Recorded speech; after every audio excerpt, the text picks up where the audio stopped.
তো সব কিছু রেডি টেডি করে বসে গেলাম শোল মাছ কাটার জন্য।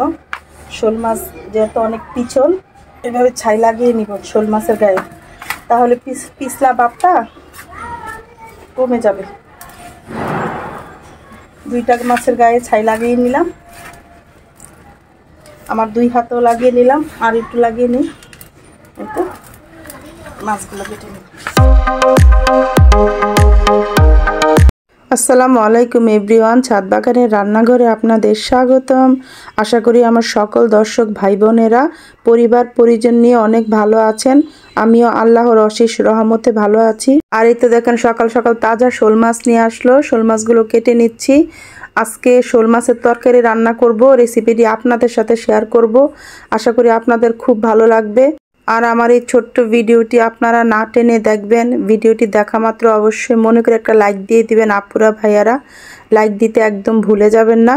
আর আমার ভিডিওটি দেখতে দেখতে ভালো লেগে গেলে অবশ্যই আমার চ্যানেলটা সাবস্ক্রাইব করে আমার চ্যানেলের পাশে থাকবেন। এই তো মাছ দুটো কেটে নিয়েছি, এখন মাছের কাটাকাটি শেষ, এখন চলে যাব ধুইতে।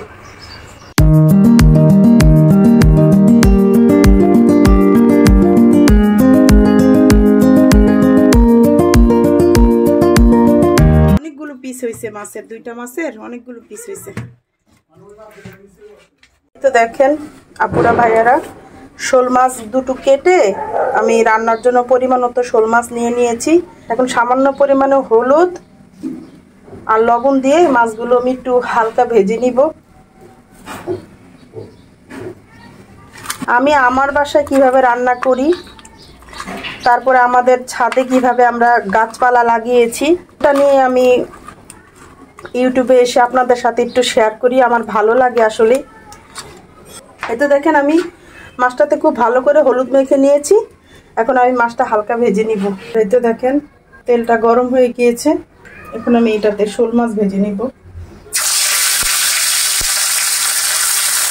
শীতকালে শোল মাছ অনেক বেশি বেশি পাওয়া যায় আর খেতে অনেক মজা। অনেকের শোল মাছ পছন্দ, অনেকের পছন্দ না, কিন্তু আমার কিন্তু অনেক পছন্দ শোল মাছ।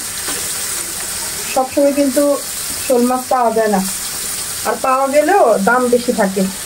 আমি যখনই আসলে যার ভিডিও দেখি, ফুল ভিডিও দেখেন লাইক দিয়ে কমেন্ট করি, যদি একে অপরের সাপোর্ট না করি আসলে কখনোই আমরা এগিয়ে যেতে পারবো না। তো চলুন একটু কষ্ট হলেও আমরা একে অপরের সাপোর্ট করি আর এগিয়ে যাই।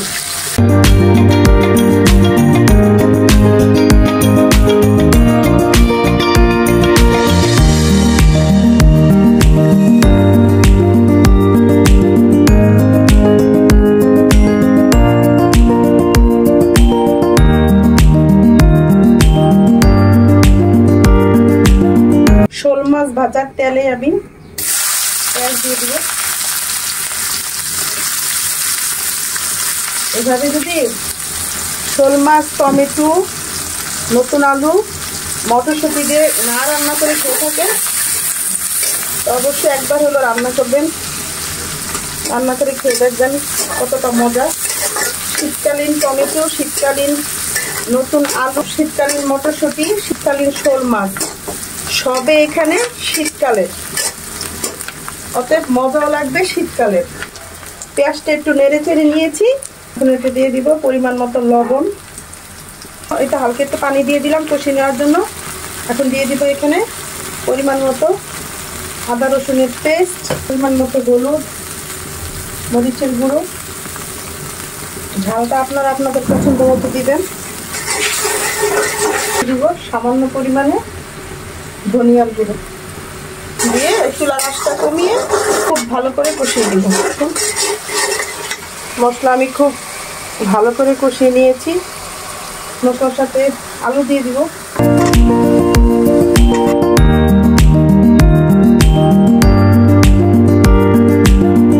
আলু দিয়ে মশলার সাথে আলুটা কিছুক্ষণ কষিয়ে নিব। দেখেন আমি মশলার সাথে আলুটা কিছুক্ষণ কষিয়ে নিলাম। এখন দিয়ে দেবো এতে টমেটো আর দিব মটরশুঁটি। মটরশুঁটি, আলু, টমেটোটা খুব ভালো করে কষিয়ে নেব।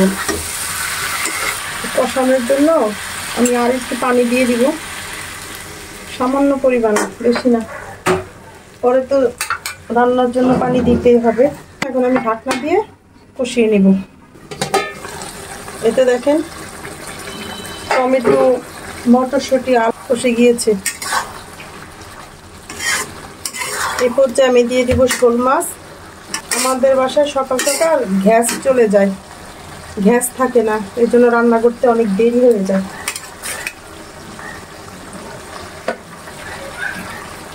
বাসায় রান্না করতে দেরি হয়ে যায়, সবাই খাবার খেতে খেতে একটু দেরি হয়ে যায়, কি করব, গ্যাস থাকে না।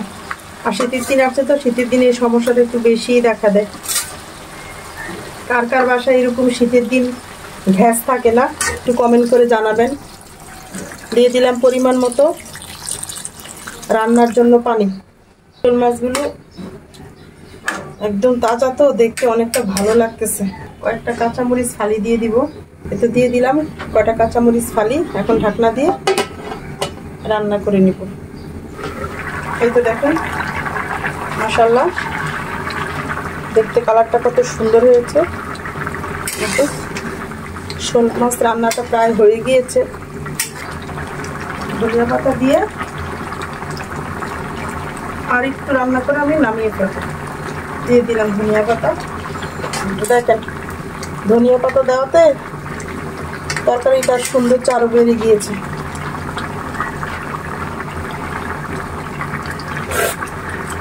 ওয়াও, মাশাআল্লাহ, খুব মজা হয়েছে। নিজের রান্নার তারিফ নিজেই করে দিলাম। কি করবো, আপনাদের তো খাওয়াতে পারি না, এখন নিজেই খেয়ে নিজেই তারিফ করে দিলাম। তাহলে ছাদ বাগানের রান্নাঘরের ছোট্ট ভিডিওটা আমি এখানে শেষ করে দিব। আমার পুরো ভিডিওটি না টেনে দেখবেন আপুরা ভাইয়ারা। আমার ভিডিওটা দেখতে দেখতে ভালো লেগে গেলে আমার চ্যানেলটা সাবস্ক্রাইব করে আমার চ্যানেলের পাশে থাকবেন। আর সুন্দর সুন্দর কমেন্ট করবেন, আমাকে সাপোর্ট করবেন আপুরা ভাইয়ারা। সবাই ভালো থাকবেন, আমার জন্য দোয়া করবেন। আর এই তো দেখেন শোল মাছের তরকারির ফাইনাল লুক, দেখতে কতটা সুন্দর লাগতেছে।